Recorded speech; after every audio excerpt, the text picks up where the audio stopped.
But first tonight, we begin with the school board member in the Shirt Cibolo Universal City ISD addressing his recent arrest at tonight's school board meeting.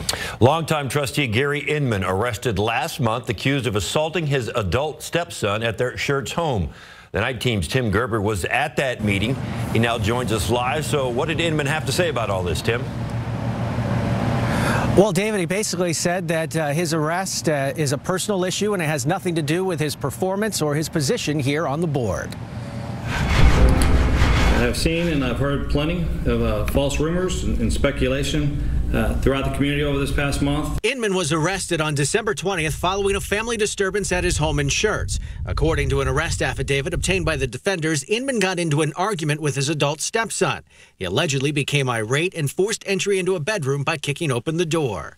The stepson said Inman punched him multiple times and placed him in a headlock, causing him to feel like he couldn't breathe.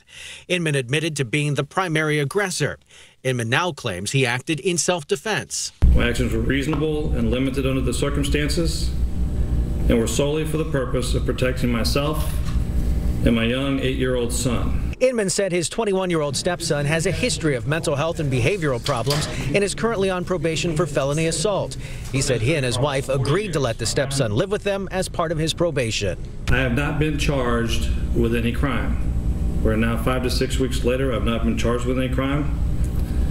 And I fully expect that this case will either be dismissed, which I believe is the right thing to do, or if we do happen to have a trial, then I will be found innocent. The arrest not the only personal problem Inman has recently dealt with. According to documents obtained by the defenders, he was suspended from practicing law for a year from November 2016 through October of last year. He was accused of professional misconduct by a former client who hired Inman to handle a divorce and paid him $10,000 up front.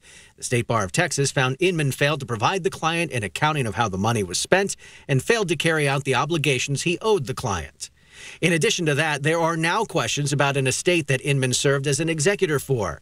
The family filing court documents last month demanding Inman provide a detailed accounting of the estate valued at more than $131,000. The filing states the family is aware Inman sold property and they are concerned the liquid assets may have been misappropriated.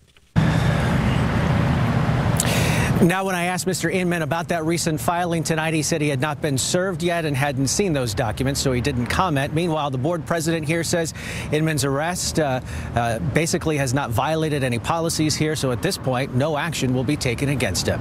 We're live in Shirts. Tim Gerber, KSAT 12 News.